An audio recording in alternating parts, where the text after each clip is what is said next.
No offense, Portland. Yeah. Either one of you.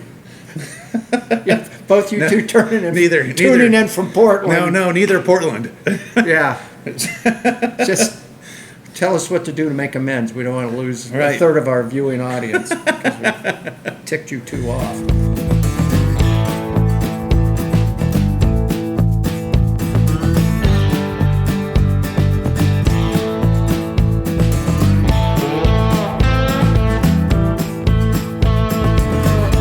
From the Beer to Whiskey Studios on the taproom floor of Greenville Beer Exchange, or GBX as we like to call it, on Lawrence Street in sunny, balmy, downtown Greenville, South Carolina.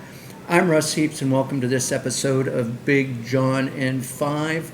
Called that because of my good friend here, Big John Richards, who can't seem to hold himself to 5 minutes, but we call it in 5 anyway because we are optimists.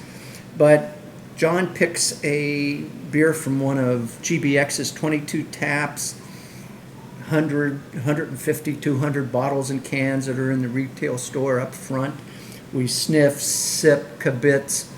John tells us a little bit about the brewery, and sometimes we get a little brewing history. But we always get a lot of me droning on and on and on. And then we drink some beer too. There you go. We drink some beer too. We should drink some beer.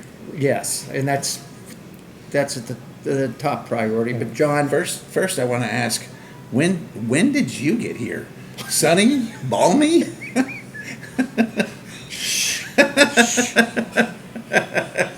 It's been kind of a miserable, misty, rainy few days in sunny South Carolina. Yeah, it's been a lousy week weather-wise, believe me. But that's okay because we had a great summer. We had a nice, dry, sunny, warm summer. But as we're transitioning into fall, the Mother Nature doesn't seem to be very pleased. Oh no, I think this is Mother Nature's blessing. Oh, She seems a little cantankerous to me. I think, yeah. I mean, I don't know. I think when she's cantankerous, she throws lightning at you and stuff. Yeah, but at least that would be entertaining. Well, that's true. Now it's just drizzle. Yeah, it's just it drizzles. It's like, should I get a raincoat? Should I get an umbrella? No, I think we're okay. And then you go get in your car, you go somewhere, you get out of the car, and it's drizzling. It's like Portland weather. Yeah. It's like we got sucked into Portland for a few days. Yeah. Yeah. Only with nicer people. Oh, yeah. With nicer people. That's fair. No offense, Portland. Yeah. Either one of you. Yeah. Both you two tuning in. Tuning in from Portland. No, neither Portland. Yeah. Just tell us what to do to make amends. We don't want to lose Right. a third of our viewing audience because we ticked you two off.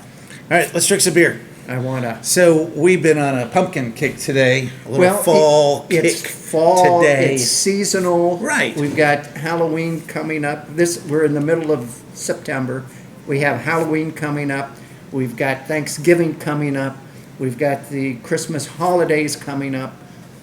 You're going to want pumpkin beer all the way through Christmas. You're going to want some pumpkin beer is what we're thinking. And we do this for you. So That's right. go ahead. Both of John. you, thank you very much. Yes. I'd ask for a round of applause, but it'd be like listening to one hand clapping. So There's a good song about that. I just want to see if Buddy will do this. well, we got to do something to bring him into play Right. here. For those He's not really designed for this. No, but for those of you who don't know, Buddy's been opening beers in my family for more than 70 years. So, Welcome to the table, Buddy. Oh, we should start with yours. So we are drinking a Sycamore beer from up in Charlotte, and Sycamore's become kind of ubiquitous around here. It's a big brewery now. it is. But it is one of my favorite Carolina breweries. I agree. Their beer has really gotten mature, very good, consistent, always good. Yep. And they make some really, really fabulous stuff. Probably most famous for Mountain Candy, their IPA, their flagship IPA. They do a bunch of seasonals. They do some really neat off the wall hazy, milkshakey IPA things. Their Christmas beers. Their are Christmas fun. beer is fantastic. Always fun. Bring back the reindeers, guys. Please bring back the reindeers. Yeah. We miss them. Or the gingerbread men. One of the two. Yeah. North Carolina's going to... What are they going to do? Come on. I mean, seriously, what are they going to do? For those of you who are not familiar with this, on Sycamore's Christmas beers, they would have gingerbread men and reindeer in the throes of procreating, and there were people. It wasn't even quite that bad. They were just in BDSM positions. Yes, but there were I guess people in grocery stores and stuff who took umbrage with the colorful labels. Right. And so they kind of had to stop These are doing the breaks if you want to be in a grocery store, I right? guess, or an elementary school. There's not a lot of beer in elementary schools, though, Russ. It is North Carolina. Oh, well, that's fair. So come on, You make a valid point, sir. come on. So this is their pumpkin latte blonde. So this is one of those kind of blonde stouts that's become kind of in vogue a little, where you're starting to see the darker flavors, the chocolate and like cold pressed coffee and some of those darker beer associated flavors, but in a light colored beer. So they do this with a little bit of coffee, all the pumpkin pie spices. They use pumpkin, obviously, in this, and create this sort of cold latte, pumpkin latte thing that people have gone gaga for. Man, this beer, it's 5.8%. It's got some heft to it. Yeah, but it sounds like it would be. I would think it sounds like it'd be bigger than that. Okay, so there's plenty of. There's especially in the stout world, in the dark stout world, there's so many of the big dark stouts, and these blonde stouts tend to be a little lighter in alcohol with carrying those same big rich flavors. So you get the sweetness, you get the the richness, the body of a bigger beer, but in a much lighter and more a less devastating effect. Yes, and we're all for that. We believe in drinking heavily but responsibly. I'm going to tell you the story of Fire for Effect. Well, let's drink this beer. I don't know if I'll get to that during this episode or not, but I got to tell you the story of Fire for Effect. Texas Miss Lily.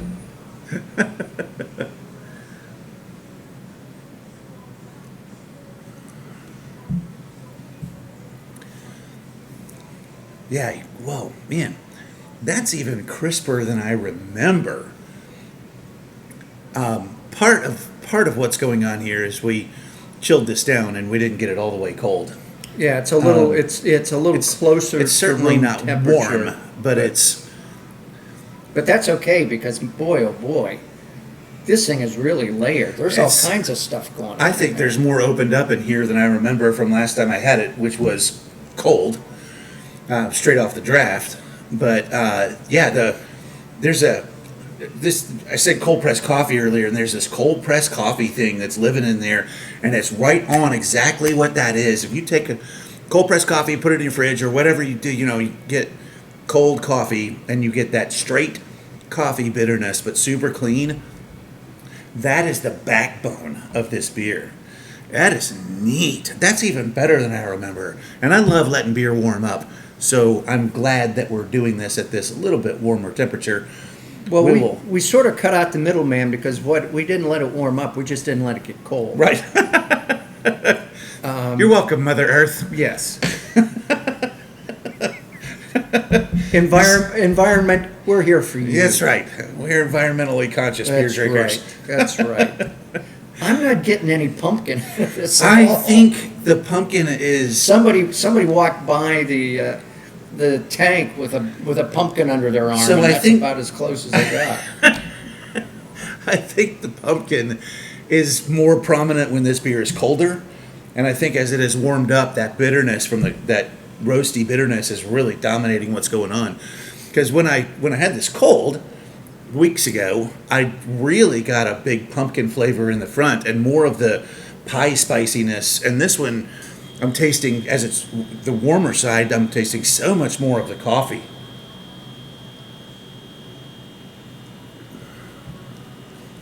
There's a lot. This is a busy beer. It There's is. a lot going on in here. It is. It's a well crafted beer. That front end, there's a little. I think as it is warm again, or warmer, there's like an oily pumpkin right on the front end. It's like a essency kind of a pumpkin. Like sucking the rind right or up front. something? Like, yeah. I mean, I don't know that I've ever tried sucking a pumpkin rind, but it's like a at some point somebody did. So we get these essential oils, right? That's kind of what I'm thinking. There's like an essence of pumpkin. Like there's a pumpkin oil, Yeah. Well, like coconut oil, or yeah. I mean, there's everything's got an essential oil now, right? wow. You dip your stick in it and put it on your What? diffuser and put it Wait next a to your minute. bed. Do what? Jeez. I don't think Russ has a diffuser. I apologize. Wow, I would if I'd known that was coming, I would have told you to get the kids out of the room. Jeez. Yep. Well, we can make a joke out of anything if we try. Well, It's the magic of having the mind of a man. or a 12-year-old. Yeah, that's the magic of having the mind of a man. We never grow past 12. I'll be going on 13 till I die. Puberty's a bitch. Right? So That's about it. I'll talk a little bit about Sycamore. We've got a what? this is Oh. growing on me. Well, let's go back to talking about that then. No, I'm just saying it's now that it's resting in my mouth a little bit. It's really growing on me. I agree Continue. that first flavor was kind of arresting. That first sip was bold. Yeah. And then it starts to make sense. And we've talked about that too. Every time you taste a beer, the first sip doesn't matter. The first sip doesn't exist. The second sip is what you taste. The first sip is just you getting the taste of whatever was in your mouth out. The second sip is when you taste the beer. So don't ever just sip a beer once. Always come back to it that second time. Yeah, it's not your first experience with beer shouldn't be shooting it or just taking one sip. You Right. have to Take some time with it. take some time. Right. So, I'll give a little nod to Sycamore. They've been going up there since 2013, right in Charlotte. We've got a nice, beautiful facility right downtown. I think their website said they're now the third biggest brewery in all of North Carolina, Really? and the biggest Charlotte-born brewery in North Carolina. And they keep doing what they're doing, though. They stand a chance of even overtaking our venerable Highland. Highland's still, I think, the biggest brewer in North Carolina, but Sycamore may take their place. And I'm okay with that. Not that I don't want Highland to grow. I want all of you to drink a Highland Oatmeal Porter tomorrow because it's a absolutely spectacular beer. And yeah, and One of my chances- all-time favorite beers. Mine too, and a good pedestrian drink. You can drink 3 or 4 of them at a time, Right. And like it is their Gaelic Ale, which is a kind of a red ale. I kind of selfishly just want Highland to be my brewery. Well, yeah, we're not even, we're still on Sycamore, but I will throw this in because we've got to have at least one of these segments that runs 18, 19 minutes. Right. I'll just throw this in. Highland does some spectacular beer, barrel-aged things, and specialty beers that you can only get at the brewery. And they are wonderful. So if you get to the Asheville area, and you've got to go to Sierra Nevada, which is a destination in itself, but don't pass up Highland, because Highland makes some great beer. Great. And Right. and it's a I mom hope- and pop operation. Well, they're both really. Sierra Nevada's a mom and pop operation Right. too. It's just a big one, but both of those are family owned and run. Yep. I hope those guys are friends because we took the Sycamore episode and hijacked it for a minute, but that's okay. Yeah. I suspect Sycamore and Highland are buddies. I think they know each other. Yeah. I think they know each other. And if anybody has a beef against Sierra Nevada, they're doing it wrong. Exactly. So- Exactly. Anything else? Let's do it. Okay. Boom. So damn lucky. See you next time.